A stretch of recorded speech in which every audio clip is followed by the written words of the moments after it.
Should you delay your Social Security and then raid your IRA in order to live? We've done shows on this in the past, but I'm going to get a little bit more specific because a lot of the commentary and phone calls I get from that show is leading me to believe that we need to get a little bit more specific with the scenario. And I'm going to bring on my co-host, Tony Short. Tony, we've done this show before, and the concept is delay Social Security for as long as you can. And in the meantime, you take from your retirement savings to live, right? And it's a controversial topic because there's a lot of emotions involved in this. And I think there's a lot of misinformation in this. So what I want to do today Right. is talk specifically about some of the points that people were making when they watched that show. So let Sure. me get more specific on the scenario now. Right. But you had a lot of questions too from that show, Dan. Yes. And Yeah. we're going to address, I mean, that show, it's been a while, but that show raised a lot of people are like, yeah, but what about this? What about Yes. that? Right. The whatabouts. Exactly. And we're So I going to wanna talk cover, about- we're going to attack those today. Right. Right. And you know that the main reason, a huge reason to delay Social Security for a lot of people is to protect their spouse. So if you have a spouse and you're thinking about claiming Social Security at 62 or early, or you think your spouse is planning to do so, watch the show. I'll put it up here on the benefits for a spouse or ex-spouse or survivor, because those are a big factor. But in this scenario today, we're going to talk about you're eliminating the spouse. No, let me rephrase that. What I'm now? not telling you to eliminate your spouse. We got to be careful nowadays. I'm telling you we're eliminating the spouse from the equation because that's a huge factor on delaying. But let's say you're single. And Or that your spouse isn't an issue because they have high Social Security or a amounts similar anyway. similar benefit. Maybe you have equal earnings or whatever. So let's eliminate the spousal discussion because that'll clean this up a little bit. Let's also eliminate the discussion of, Dan, if I get past 75, it'll be a miracle. So let's eliminate the low life expectancy scenarios, okay? Because it's really not a good case to delay Social Security to 70 if you're only going to live to 72, right? So let's eliminate the life expectancy. Let's assume that you're single and you're going to live average or longer life expectancy, which is what is that? That's probably right now for a 65-year-old, you're probably going to average age 82 for a male and 85ish 84 for a female or something along those lines. And then let's also eliminate the people that say, I don't even need the money, so I'm just going to take it and invest it. No, we're going to talk about someone that they need this income to live. All right. So let's get even more specific and say you're 65, you have 300,000 in retirement savings, nothing else. You have your expenses are $3,500 to live. Now someone's like, 3,500, that's not, that's what, $50,000. That's not a lot. $45,000, that's not a lot. Well, it may not be your scenario, but I'm trying to get it down to a point where we're focused on a very specific type of person here. Right. And this is very common. This is very common for people. You might have more or less than 300,000. But all right. So this is the scenario.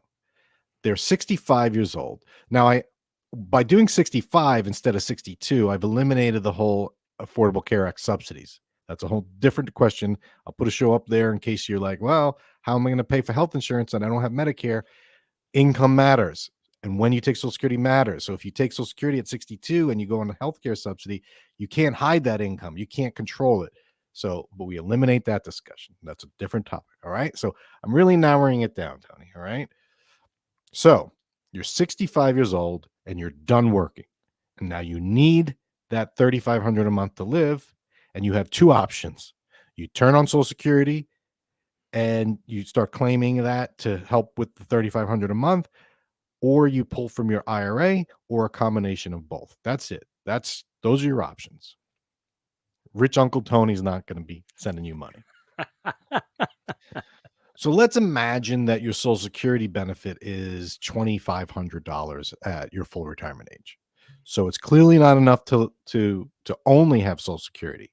So you're going to have to pull from your IRA at some point, right? So let's get specific. Let's say at age 65, your Social Security is $27,000 a year. Okay. That's not enough to live, but it helps. But if you wait till 70, and let's be dramatic and wait 5 years, that's going to be 47,700. So it's an extra $20,000 a year. Now, when you're at say 71, the difference is only 16,000. And let me explain why that is. So, well, if I take 27,000 a year now and I can get 47 at 70, that's and this is like real numbers. These are like based on the cost of living increase, but also the delayed retirement credits you get, the 8% growth, right? So it's saying, oh, I get 20,000 a year more at 70. No, it's not going to be that much more because your Social Security that you take at 65 will continue to grow. It's not going to stay at 27,000. It'll grow as well. Oh, that's So true because of the cost of living adjustment, the that's COLA. right. Yeah. That's right. So the real, good estimate difference is about $16,000 a year difference later on. But that's going to continue to grow. That difference is going to grow because the cost of living on a higher number is going to just widen the gap.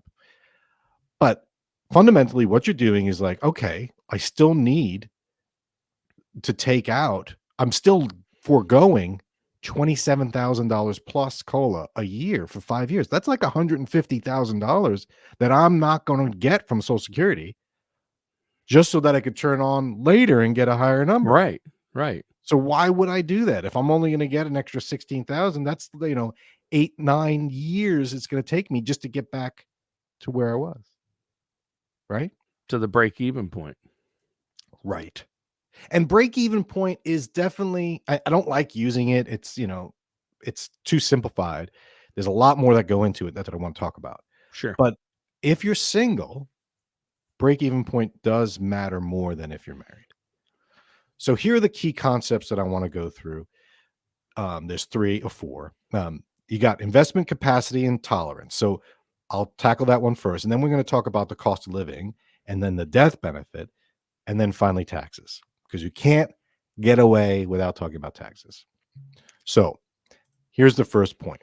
And this is my main driver for a lot of people to delay Social Security and raid their IRA, because it's not easy, but I think the math shows it's valuable consideration. And here's why. Having a larger baseline income at 70 or 68, or when you delay, having a larger baseline income from Social Security gives your investments, your other retirement savings, some more breathing room, I'm calling it. So if you still need $45,000 to live, and if you take it at 65, you're getting 25,000, you're short 20 every year. Whereas if you wait till 70 and you turn it on and you get 40,000 from Social Security, now you're only short about 5,000. When you start adding. So when you finally do turn on Social Security, you got a lot more breathing room because you don't have to continually tap as much from your IRA. Yeah, but in the meantime, Dan, if you're suggesting to take from your IRA and let Social Security grow, as some people have done, you're going to have to go through the emotional turmoil of watching that account deplete when you first retire and watching that amount go down and down and down. And a lot of people watch that balance and they panic. I mean, I know that as a fact. I mean, from family that I have that are retired, they're I don't have enough money. And I'm like, you have a lot of money. You don't even need to worry. I mean, I have people in their 80s that I know, 87 years old. I know someone, and they have, maybe just under $1 million in their, IRAs, and they're panicked. And they'll panic if it goes down at all. Because it went down. If it goes down at all. The government's making me take money out with RMDs. I hate it. So wouldn't it be worth it? Wouldn't it be worth it to just take Social Security so you take less from the IRA? Well, that's the whole point, right? And my thought is, well, I don't know. Everyone's situation is different, but you're right. You bring up the biggest problem, which is people have a difficult time spending down their IRA. And we've done shows on how it's difficult for people to spend their money in general, let alone have that IRA. So if you need 40,000 to live and you have no Social Security because you're delaying it, and you take 40,000 a year out for 5 years, right? Now all of a sudden we're at like Where did that $200,000 go? Well, you spent it to live. And just to see your account go down by that, you're right. It's painful. That's why I put on there, you must be willing to accept that initial drop. You Or have if to you're be willing. taking it out right away, you're taking it out and letting your Social Security grow for those first 2 years, and then you're taking all this money out, and the market then after a year of doing that hits record highs. You're like, I would have had that much more in Of there. course, right? Hindsight, Monday morning quarterback. It's like, oh, I should have just The Fed taken cut the interest rates and the markets hit a right, record high, right, but I didn't have very much. I didn't have nearly as much in there because I've been using it to live on. right. And so this is the key. It's if you don't need the money, yeah, that's an easy thing to say, but you need that money. You need to True. live, right? So you're going to Yeah. be spending it Yeah. from somewhere. But you're Good right. point. There's still what if the reverse happens? What if the market goes down? Even worse. And now you've taken Social Security, locked in that lower amount, and your assets have gone down. That's a double whammy. And that could happen. But Yeah. then you have the people that say, well, Dan, I'll just get a 5% CD. Well, how long can you run that for? Even a fixed annuity, maybe you can go 10 years on that, but most people wouldn't want to do that either. Most banks So right now, at my dad's bank, the deal right now is if you want a 5% CD, it's 7 months. So that's not going to yeah, help you. right. Yeah, That's it's a good only deal, right? So yeah, they're not going to the you can't bank on those rates, but then again, you can get some treasuries, you can get some fixed rates that are decent. But that's still not it's still the problem still is you are still going to be drawing down that asset no matter which way you cut it. In our scenario, again, we're single, we have 300,000. So if you need to delay to 70 and you need to take out 150, half of your money's just gone, assuming you put it under the pillow. And even if you get 5%, it's still going to be a big chunk of your money gone, spent. Yeah. And that is really difficult for people to understand. But here, or not understand, they get that and to grasp and to The accept. emotion of watching their account go down. They're Right. like, why didn't I take Social Security? I wouldn't have to take this much Right. out. Oh, because it gives me breathing room now, and then I don't have to take as much. And then, but here's my point, and it's different for everyone. It depends on what return you get. It depends on how much you have. But for someone with 300,000, what you could see is, yeah, your account's going to go down by everything you take out for those first 5 years. It'll go up a little by whatever interest you get. But once you hit 70 and you turn that Social Security on, the amount you have to take from that IRA is going to drop dramatically. And so whatever's left, say it's 150, you are going to be in a position where you don't have to take much of that at all. And the interest that you gain on that will potentially allow you to not even see that go down ever again and maybe just continue to grow for the rest of your life. So in the end, in the long term, it'll be higher than if you took Social Security early and had to draw down from your IRA on a consistent basis because you're always playing catch up. There's an inflection point, and it works out for a lot of people. And the longer you live, the more that inflection grows. Of course. But to get there is a rocky road. It's like, Well, I'm trying to think of an example of it. It's like a sandbagging in a sport. Like, you're going to get the points, but you're letting the other team just get tired and work and work, and you're just holding back and you're holding back. Boxing. That's it. Again, you had to bring Mike Tyson up again. yeah. You're I think taking Ali didn't Ali do that. I mean, one of the big boxers, he was famous for he'd just let them run around, and then he would come in with the huge punch and just right. end it. But in the meantime, they're just pounding away on you, little jabs, Uh-huh. and you're taking it, letting them get tired. Rocky, the movie Rocky. Yeah, Ivan that's Drago, right. just boom, boom, boom. Rocky. And Yeah. he's just taking it all the while. That's not fun. No one likes that. No one likes to see their account go down. But eventually you're going to flip the switch, and that's when you come, and then things get better. Again, that's the hardest part of this whole thing. And then you'll have people that say, well, I can invest it myself and so on. This is when I say COLA. This is the second point. You're going to get a COLA on Social Security, and it's, averaged a little more than 3%. Lately, it's been high because inflation's been high. Sure. but you don't necessarily get a COLA on your IRA withdrawals. Right. So you're sitting there. If you just made a great point against what you're trying to point out, if you're saying let the Social Security grow, you're you could be getting that COLA and you're not. So you have to factor. You mentioned that briefly at the beginning. You have to factor in the fact that you're not getting those COLAs to You use are, now. though. You are. And I did a show on that, and you were there, but you obviously didn't pay attention. If you delay Social Security, you still get the delayed retirement credits, plus you get the COLAs that everyone else is getting. So you are going to get that, but you're going to have to delay that again. But you're waiting. But my point waiting. is you're not getting them Right. each year or Right. regularly. You're not getting them yearly. They are adding up, so that's good. You'll get the higher amount eventually. Right. But it's going to be on a higher number, though. So what I'm saying is that COLAs are compounding. So I'd rather, if you take it at 65 and you get 27,000, you'll get a COLA on that.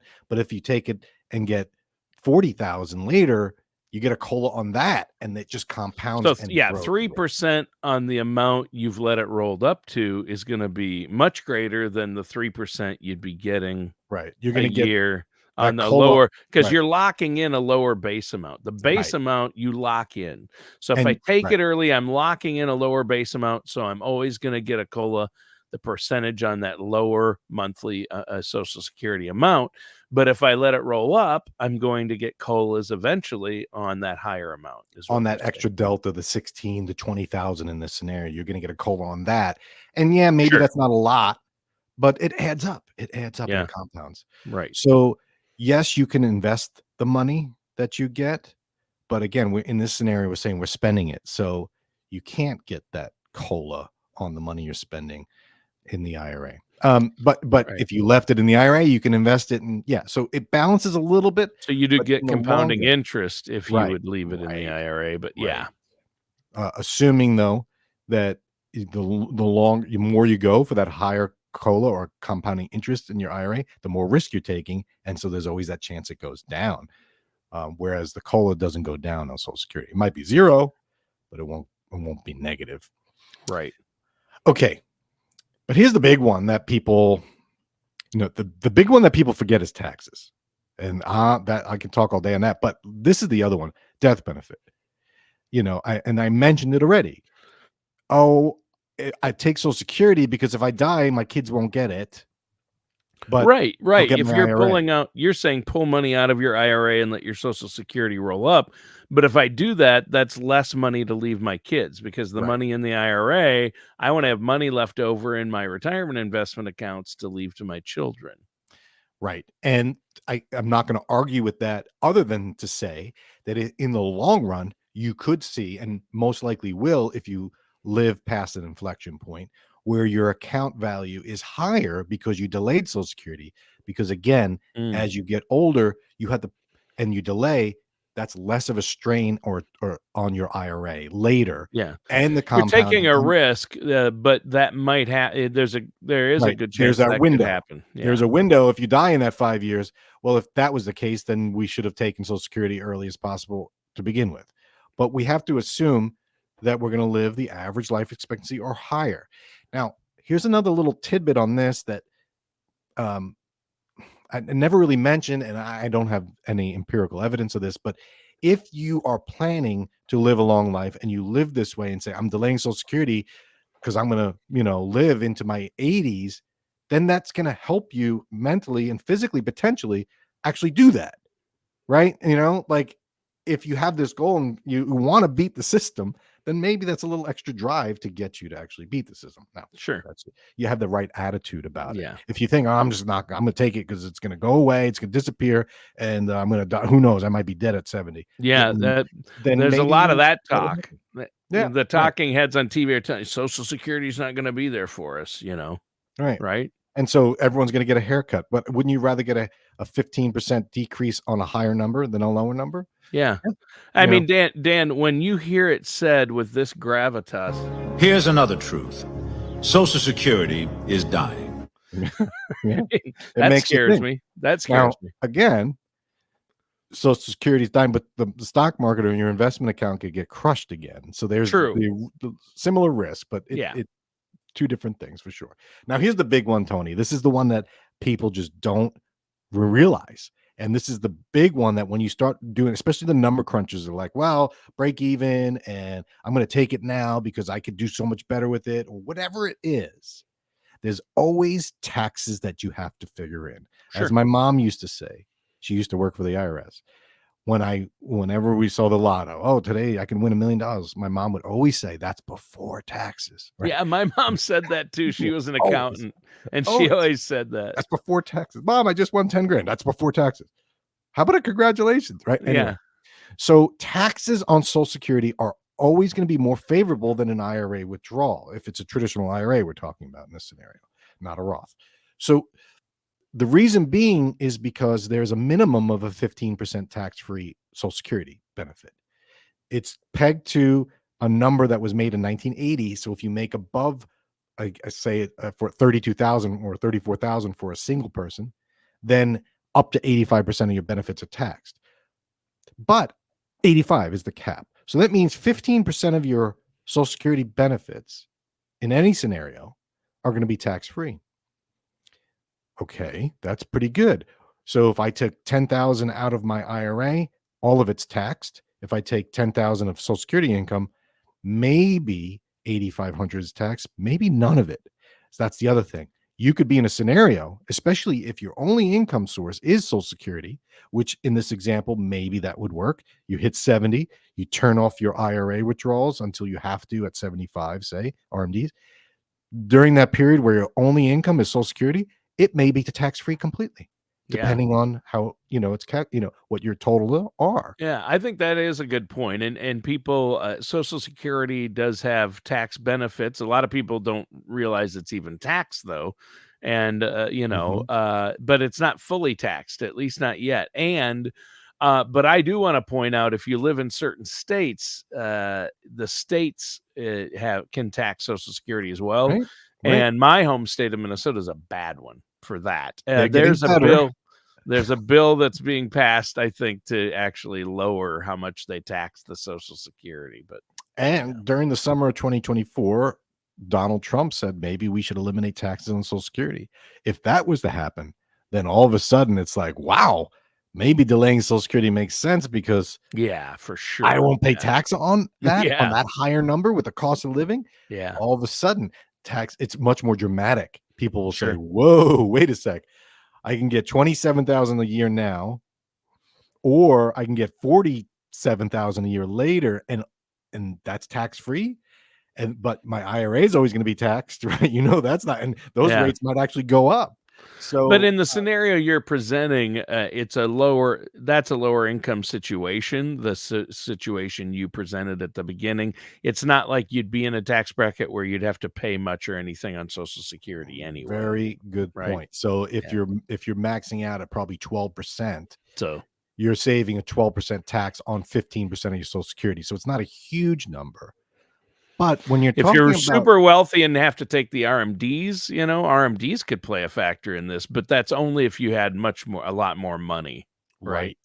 And that good point, because that brings up the people that say, well, I'll just take Social Security and then I don't have to touch my IRA.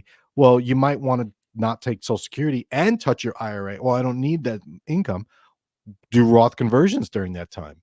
But if you take Social Security and then try and do a Roth conversion, your income's higher, so you're going to be paying, so you can convert less. So there's another reason to delay Social Security, is to allow for more wiggle room. Too many ins and outs and possibilities. That's why, Dan, I know you're going to go to your conclusion. My conclusion is don't do anything without working with somebody like yourself to sit down, because everybody's situation is different, and you can look at all the scenarios and figure out which one's going to work best, right?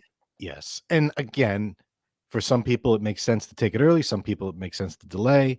And especially for a single person, it really is going to depend on what your Social Security income is, what your expenses are, and then how much you have in IRA. We just use this one example, and I was making the point that it does make sense to delay for this particular scenario. It's not clean, cut and dried, obvious. You have to run some numbers and see how it works. But it may make sense in many situations. The key is you do have to do a personal analysis. You have to run your numbers. And don't be, a lot of people go online and they want to hear something. They want the advisor to say, delay it.